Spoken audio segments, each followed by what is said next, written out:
আল্লাহ নিজে সার্টিফিকেট দিয়ে দিল। একটা দৃষ্টান্ত দিই, হয়তো ওয়াজও শুনছেন, তাও আজকে বলতেছি। মা আমার নবী কার কার দুধ খাইছেন? 3 জনের দুধ খাইছেন, সোয়াইবিয়া, আমিনা, আরেকটা হলো হালিমা সাইদ। 16 দিনের সন্তান হালিমা নিয়ে গেল, নেওয়ার পরে দুধ দিল। হালিমের আর এক সন্তান দুধ খায়, নবীরেও নিছে। ডান দিকের দুধ খায় নবী, বাম দিকে কত কষ্ট করে দুধ খায় না, খাই নেই জীবনে। নবীকে জিজ্ঞাসা করছে, হুজুর আপনি ছোট্টকালের হালিমের ডান দিকের দুধ খেলেন, বাম দিকের এত চেষ্টা করছে দুধ খান নেই কারণ? বলে আমি জানি না, তবে এতটুকু জানি হালিমের আপন সন্তান আব্দুল্লাহ সেও দুধ খায়, আমিও খাই। যদি ডান দিকে বাম দিকের দুধ খাই, আর যদি আব্দুল্লাহর অংশের দুধ যদি আমার দিকে বেশি হয়ে যায়, ভাই হয়ে ভাইয়ের হক নষ্ট করা হবে, আল্লাহ এটা করতে দেয় নাই। কথা বুঝে আসছে কি বুঝলেন না? সুবহানাল্লাহ কইলেন না? ধরে না, ভিতর নষ্ট হয়ে গেছে বাবা। ইন্নাল মুমিনা ইযা আযনাবা কানাত নুকতাতান সাউদা কালবির দিকে যেমন আমি তাসাউফের দিকে, তরিকতের দিকে আমি যদি গেলাম না এদিকে, শুধু আসেন আল্লাহ রাসূল মানুষ যদি হতে চান, কেমন মানুষ হবেন? একটা বুখারী শরীফের সহিহ হাদিসের একটা গল্প করব। কিসের গল্প? দুনিয়ার গল্প না, কোনো ওলি আল্লাহর গল্প না, কোনো সাহাবার গল্প না, আল্লাহর নবীর পাক জবানের গল্প। শুনবেন তো না? ঘুম আসছে? গল্পটা খুব বুঝবার চেষ্টা করবেন, চা দোকানে বসেও বলবেন। আমাদের দেশের মানুষ তো চা দোকানে বসে ওর গিবত, হাজী সাহেবের গিবত, মৌলানা সাহেবের গিবত, ওর গিবত তামাম জগতে খাবো, বেলা 11টা পর্যন্ত খাবো, তারপরে বাকি লিখে তো আমি বাড়িবেলায় দিব। বাড়িবেলা এসে আবার 3 ঘন্টা যায়, অ্যাসেম্বলি ভাঙ্গে, পার্লামেন্ট ভাঙ্গে, আবার সাজায়া রাত্রে 7টা করে আবার লিখে তো।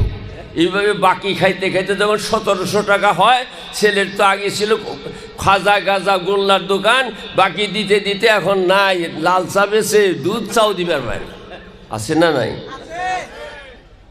বাকি খাওয়ার ভিতরে আমরা বড় পাক। ছেলে যায় কইছে, মাতবর সাহেব টাকা করে দিলেন না, দোকানে মাল নাই। হ্যাঁ, সকালে সকালে তোমার ইজ্জত নষ্ট করলে, আমি বংশতে আমার বাবাই কোনোদিনও পয়সা আমার না, আমি মানি তোর পয়সা আমার মামি, তুই আমার যাত্রা নষ্ট, তোর পয়সা দিম না, যা কি করবা? আমার কাছে বিচার দিছে, উনি আবার আমারও কিছু খাওয়াইছে, আমার কাছে বিচার দিছে। আমি কি বললাম, এ তোর কথার পর ঠিক নেই, কারণ আমিও যে কিছু খাইছি। পরের দিন এক কদ্দুসের দোকানে যায়, কই যান? বল কদ্দুসের। কে এই দোকানে? বলনি আর চার দোকান ঠিক নে, মিঠা কম দেয়, লিগার খারাপ, অমক দুধ খারাপ। কদ্দুসের ছেলেটা ভালো, বাপটাও ভালো ছিল, ওই দোকানের চাটা ভালো। তার মানে এরে খাইছে, কদ্দুসে খাওয়া আরম্ভ করল। ভালো কথা কোন চা দোকানে আলোচনা হয়? ভালো কথা হয়, নিজেই সবই খারাপ, ওই ভালা। আরে হাজী সাহেব ফজর নামাজ পড়ে যায়, ওই দেখো দেখো হজ, কালকে দেখলাম হাজী সাহেব অমুক করলো, আজকে হজ করে আসে, কি রকম নামাজ হয়েছে, আমি করতে না, আমার ইমান ঠিক আছে। এত বড় শয়তান মানুষ। এই গল্প করবেন কি? মানুষের গল্প, মানুষ কারিগর। একটা হাদিস যদি চিন্তা করেন, ভাবনা করে রাত্রে শুয়ে, আমি বলে গেলাম, মনে চিন্তা করবেন তো, চিন্তা করবেন তো। হাদিসটা সহিহ হাদিস, আমার জবানে না, নবীর শব্দ, নবী যে ভাষায় বলছে ওই ভাষায় বলছে। ইশতারা রাজুল মিন রাজুলিন ইকারান, একজন মানুষে মাটি বিক্রি করলো, আর একজনে কিনে নিল। একজনে মাটি ক্রয় করেছে আরেকজন থেকে। ফাওয়াজাদাল্লাযী ইশতারাল ইকারা ফি ইকারিহি যাররাতান ফিহা যাহাবুন।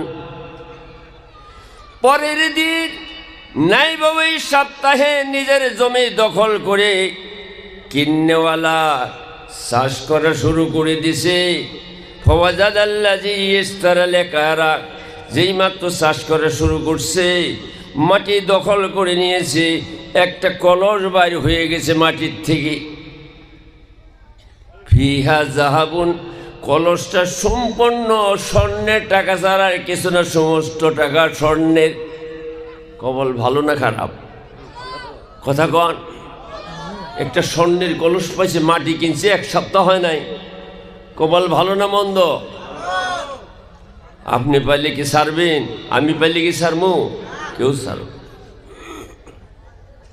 ফাযাহাবা ইলা মান ইয়াত্তাবিউ, মানুষটা কলসটা রাখার পরে যে মানুষটা থেকে মাটি কিনছে তার বাড়িতে চলে গেছে। যাই ভাই, বলে গিয়া কি, হ্যাঁ আমার ভাই, ইন্নামা ইশতারাইতু মিনকাল আরদা ওয়ালা মাশতারি যাহাবা খুয যাহাবাকা।